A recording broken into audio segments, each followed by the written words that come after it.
Welcome to the Words of Hope podcast, weekday devotions from the diverse voices of Cathedral of Hope, United Church of Christ.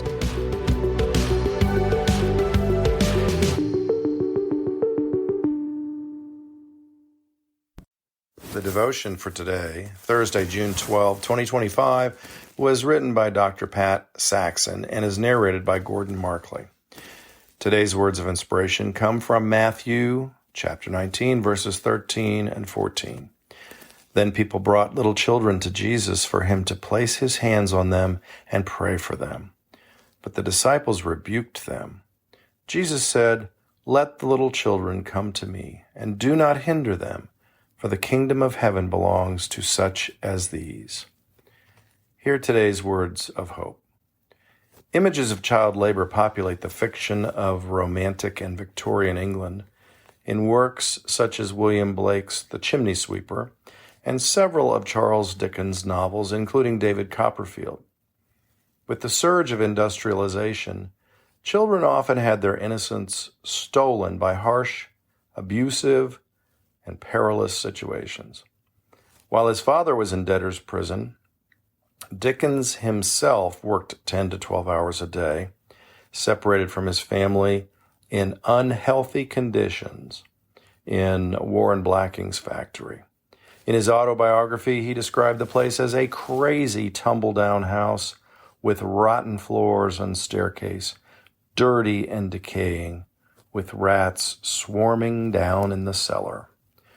Today, World Day Against Child Labor tragically highlights that this deplorable situation still exists across the globe. Though the UN adopted a goal of ending child labor by 2025, some 160 million youth are subject to the practice, some of the worst manifestations of which are slavery, forced labor, trafficking, and the recruitment of children in military service. In the U.S. in 2025, states are going in both directions, with some strengthening protections and others loosening.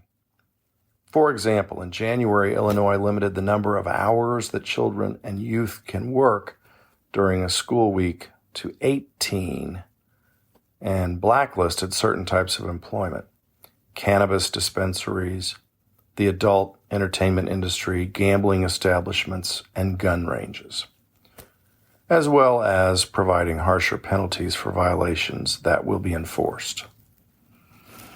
On the other hand, according to the Economic Policy Institute, or EPI, lawmakers this year proposed legislation in Florida, Kentucky, and Ohio that would undermine federal laws on child labor, minimum wage, and worker health and safety protections. These proliferating state challenges to federal law are laying the groundwork for more extreme and dangerous Project 2025 proposals to allow employers across the country to hire children for hazardous jobs, or to allow states to opt out of various federal labor standards like the minimum wage. Texas child labor policies are actually quite extensive. EPI lists Texas as one of 14 states which had enacted stronger policies for protection in the years 2021 through 2024, but did not list specific ways for the states. Of course, enforcement of the statutes is critical.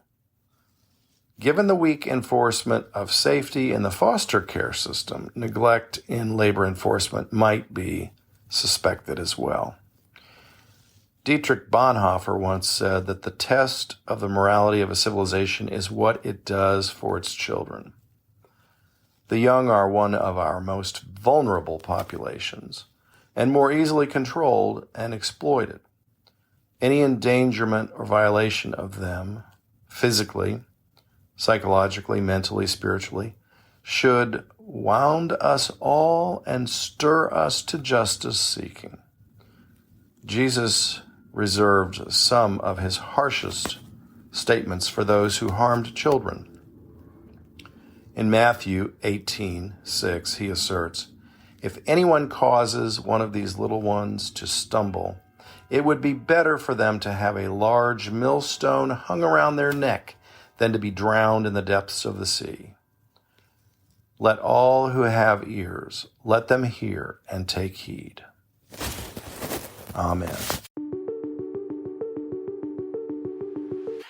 The Words of Hope podcast and the Cathedral of Hope daily devotions are a ministry of Cathedral of Hope United Church of Christ.